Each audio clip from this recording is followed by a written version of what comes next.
You know what they say, Sher, that knowledge is knowing a tomato is a fruit, and wisdom is knowing not to put it in a fruit salad. Did you know that? That's very wise. I always loved that quote. I know it's probably overused, but I thought it was brilliant. But I did look it up on Reddit, and it was really funny because a bunch of men were like, knowledge is knowing she doesn't want the tomato. She wants the cheeseburger. It's actually true. And then someone said, charm is knowing to put the tomato in salsa and selling it. Wait, that's not right. Taking my way through the drip, drip, drop. I feel like this quote sums it up perfectly. The only true wisdom is knowing you know nothing. Why are we so wise? Because we know nothing. And on that note, welcome to our podcast about wisdom. This is Cydni and Sher.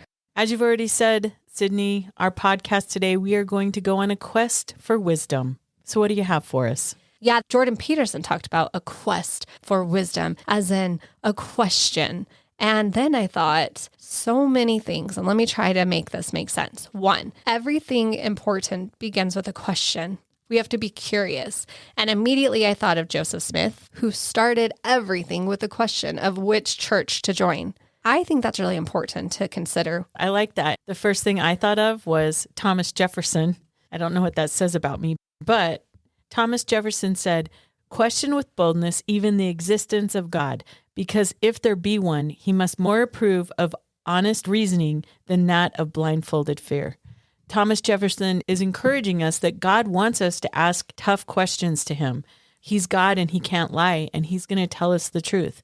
If he exists, he's going to let us know. I love that you're going the direction of asking questions, because somewhere along the line of my life, I felt like we have to be careful about what questions we ask. And that is not true. And our foundation of our faith comes from the beginning of a question. So clearly, we do care about asking God a question. I would say it's more of how do we ask a question? What is our approach and where's our heart at when we're asking a question? I listened to a talk by Emily Bell Freeman. She went to a Holocaust museum with her sisters. When they walked through it, she said there was just a deafening silence, and that the silence followed them out of the museum. And when they were standing there, one of her sisters said, "I have made a decision. I do not believe in God anymore." And Emily says, I felt I understood why she would say that, because what kind of God would allow these things to happen? She also found herself asking, is God good? And can I trust him? And I thought of times in my life where I have allowed myself to say, is God there? And the answer is yes, I am.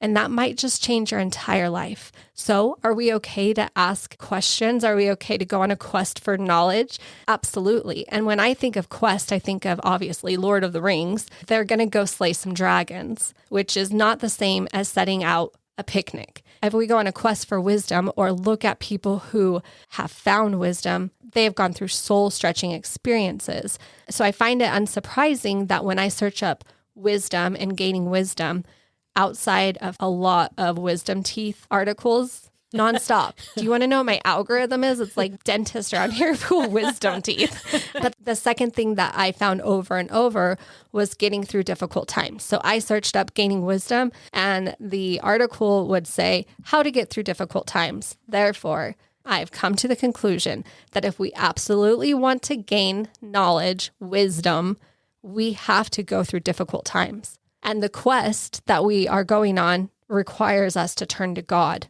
for godly understanding and godly wisdom. I just want to go back to something that you mentioned before about there are horrible atrocities in this world. And I heard as a history teacher, my students said over and over again, like the Holocaust happened, therefore I know there isn't a God, because God wouldn't allow that to happen. But what it has done for me in my life is it's given me more proof that there is a God, because God has promised us agency. And he believes that so much that he will allow his children to do terrible and horrible things to his children. And through all of it, this is the amazing part. Through all the atrocities, there has always been some sort of a light that has grown and grown and grown. And when I say that, I mean the light of Christ that has grown through whatever the atrocity may be to overcome the wicked and the evil and the horrible. That is what you see over and over again. Do bad things happen? Yes. but that light of Christ is always victorious. That's one of the reasons why I love history. I agree, though it's difficult to actually wrap your mind around that, but it is true. I do believe it as truth. I also found over and over the idea that if you want wisdom, you have to be curious. In the setting that people who are curious, they listen without judgment and engage in the question. Sometimes we think we're curious, but maybe it's to let someone else stumble over their own beliefs, or maybe it's to prove your point in a sneaky way. But if you are genuinely curious about something and you go with an open heart, no judgment to find an answer, that's what's going to shape you and allow your perspective to possibly even change and grow. I love that word curious as a teacher. That just made me so happy. Yes, be curious, ask questions. I love it. I love it too. And then I was thinking, how many things have happened because someone has been curious? Did you know that the pacemaker and the x-ray machine were made by mistake? Somebody was trying to make something else and it didn't work out. But instead of saying, well, that was a disaster, they were curious about what did happen. And they explored and asked questions. And because of that, we still use the pacemaker and the x-ray today. Also, super glue. It was supposed to be a wallpaper cleaner. Oh, that didn't work out so well. It didn't work out at all. But in our home, we use super glue all the time because I don't know how to sew. So you just super glue those trousers right up.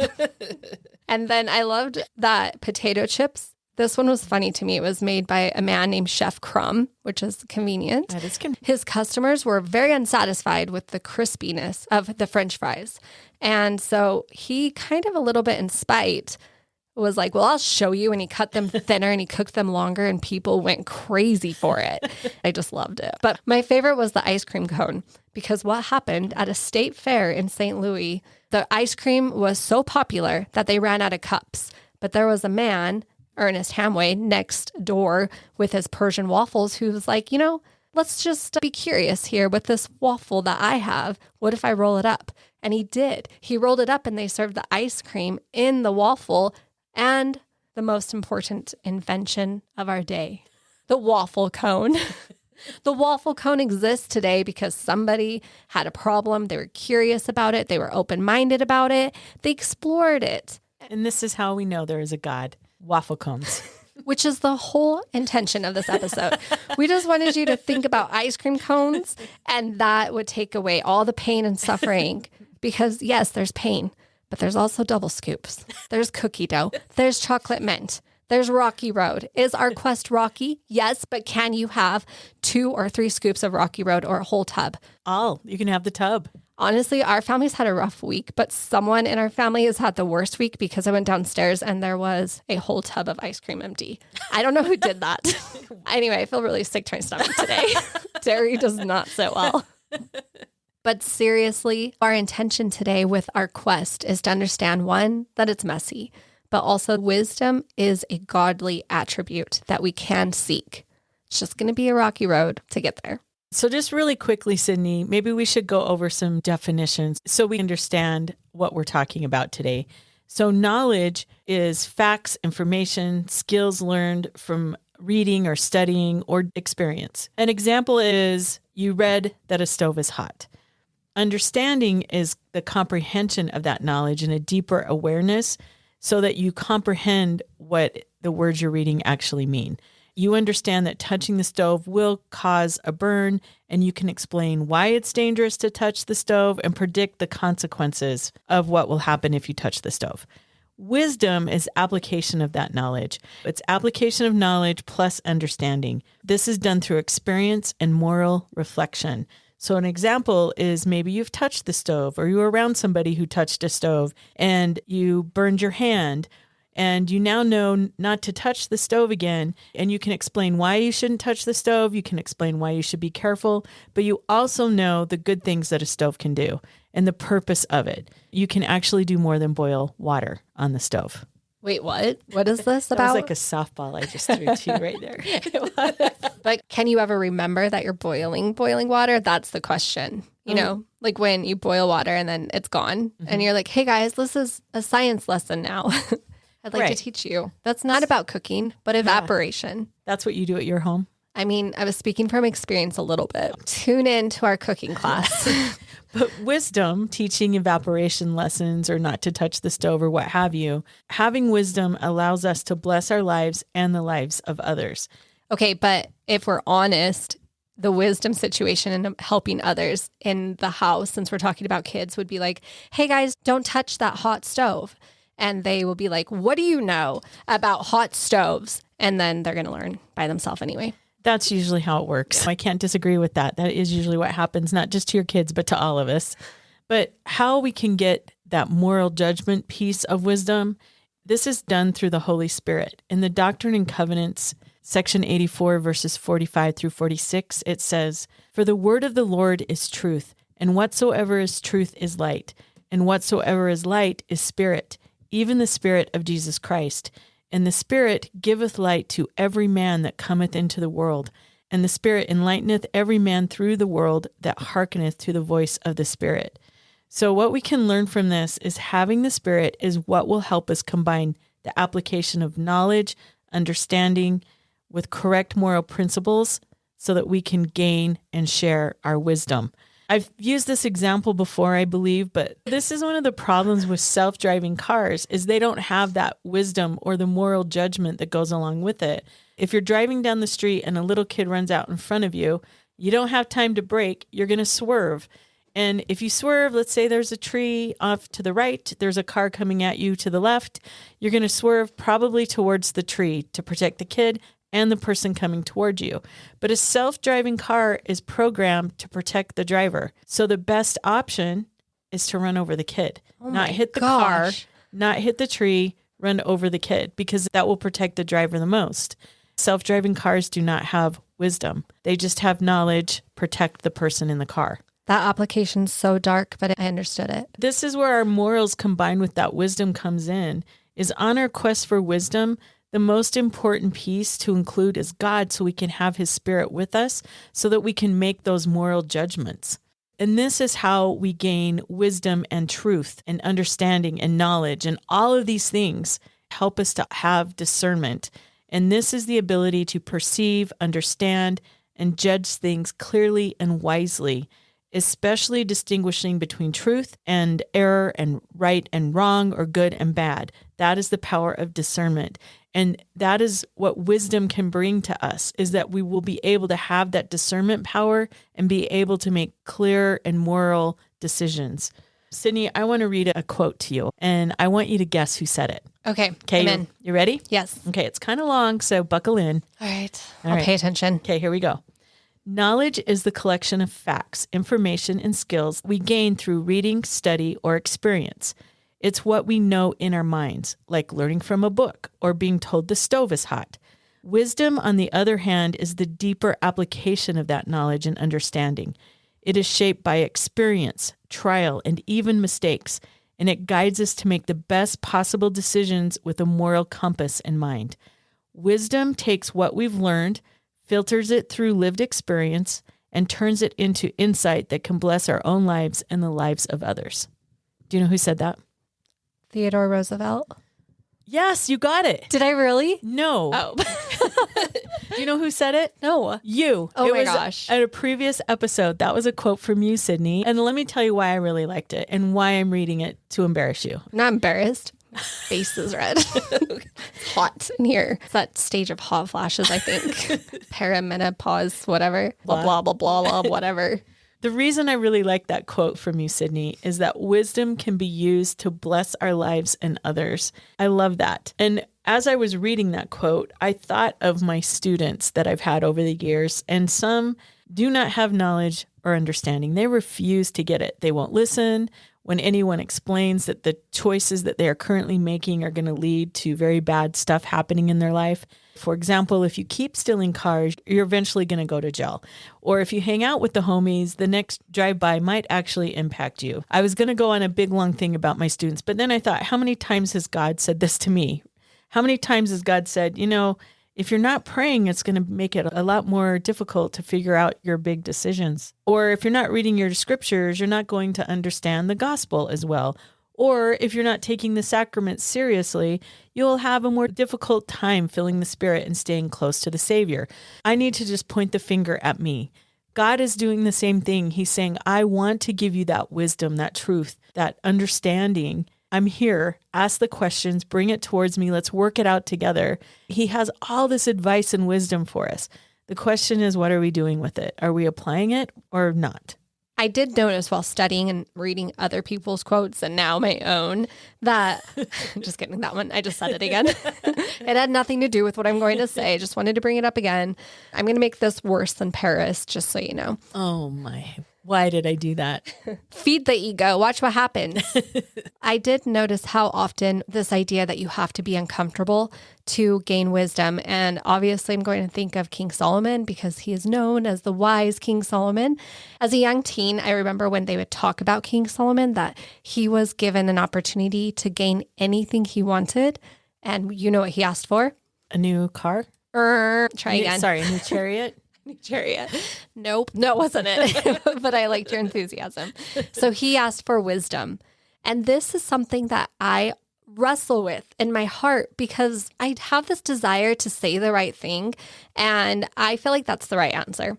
I feel like if you're a godly person and God's like, you could have anything, total trick question, because he knows what I'm thinking. I'm like, I just want to eat whatever I want and have a six pack. But I know you're not supposed to say that.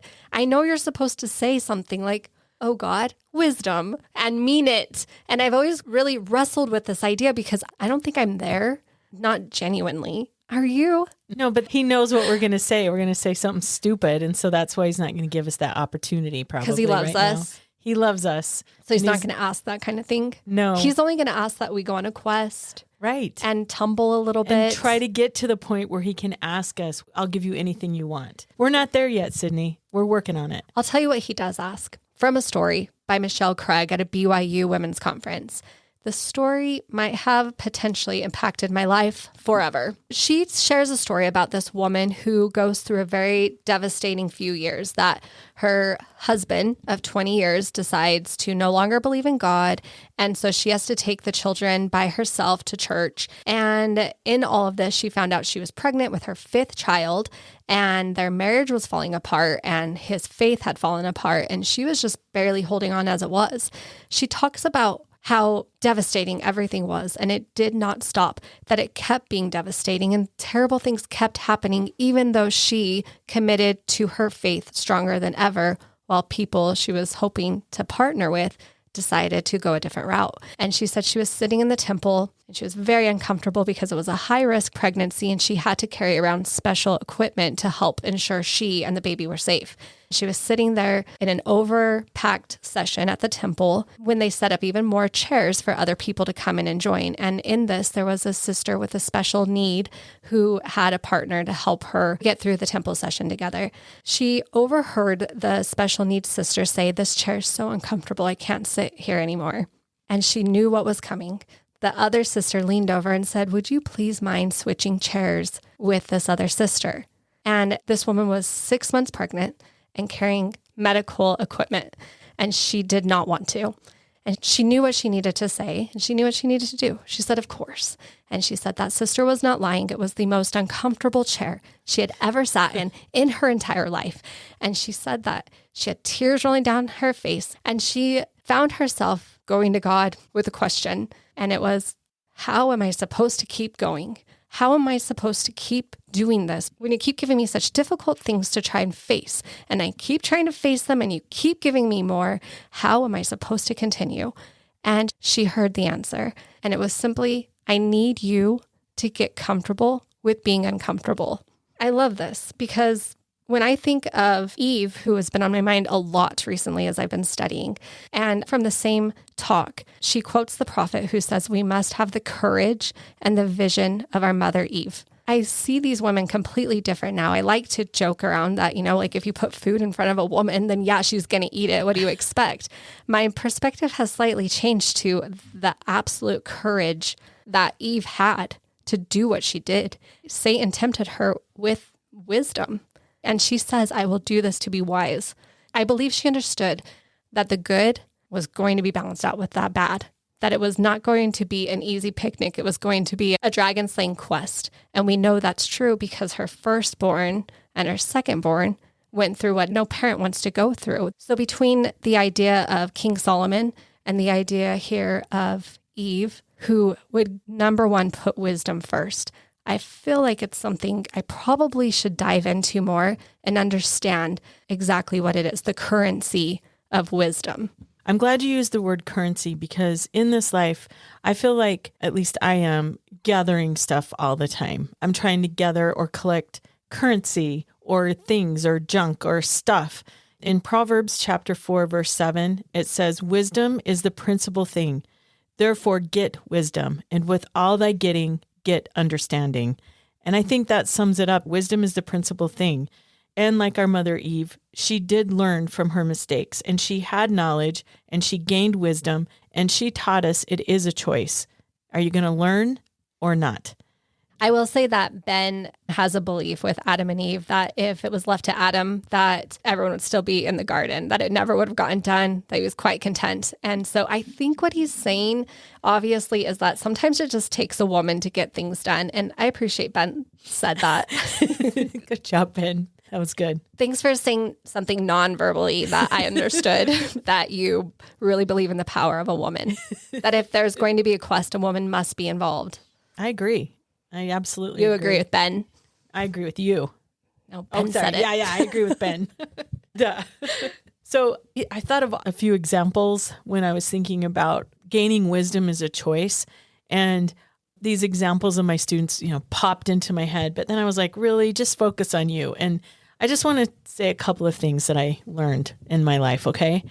My mother always told me, so my bedroom was on one side of the house, and we would always use the back door, which was on the opposite side of the house. And for a while, I got into skateboarding, and I would always go running out of my bedroom, throw my skateboard down, and skateboard across the house and then to the back door. And it drove my mom crazy. And she would always say, "Stop skateboarding in the house. You're going to break something." So, of course, one day I went running through the house, and my mom had this really nice mirror in the hallway, and I fell off the skateboard, and the skateboard just zipped away from me and crashed into this mirror and broke it. And I don't know how I'm still alive today, but my mom knew what was going to happen eventually. I also thought of another one, Cydni, and this one's really embarrassing. I was probably like in 8th or 9th grade. I don't remember where we were, but wherever it was, I didn't want to be there. And it was somewhere like my mom and dad had made me go, and I was just determined to have a bad attitude. And I remember my mom saying something to me about smiling because it will just ease the tension and make everybody feel more comfortable. Like, she gave me this whole lecture about just smile and you'll get that back, right? And I refused to smile. But it wasn't just at that event, Cydni. It was for like the next year when we'd go anywhere, I would not smile. I refused. That is dedication. I think it was at least a year. I mean, I wasn't necessarily grumpy, but I wouldn't smile. Isn't that ridiculous? I mean, a lady is supposed to smile, Sher. No. And I think it's so ridiculous because that's so not my personality. That's how determined I was to prove my mom wrong. But I think about this. What did that gain me? A little bit of perseverance, honestly. Yeah, but that was it. Other than that, it didn't help anybody or anything. It certainly didn't help me. Your two stories have illustrated greatly how your mother's quest for knowledge came in the form of a share for a daughter. Oh, my poor mom. I'm so sorry. But on our quest for wisdom, we should learn from scriptures and history and people that have had experiences like my mom to help us gain that wisdom. And it is important to listen to your elders and your parents and your grandparents and your mentors, people that really do have wisdom. We can learn from them. And if we study people that went before us, we don't need to make the same stupid mistakes. But we probably will. Yeah, we probably will. So examples, though, of listening to your parents and wisdom, one of the things that my mom always said is use some elbow grease.